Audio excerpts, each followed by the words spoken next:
நெஞ்சிலே பாரம் உனக்காகவே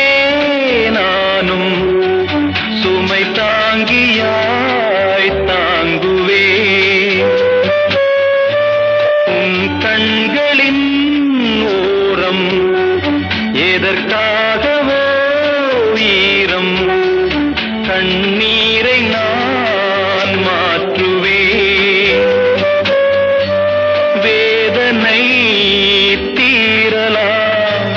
வெறும்ப நீ விலகலாம் வெண்மேகமே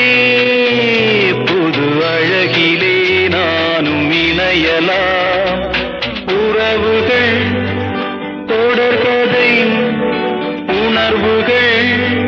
சிறுகதை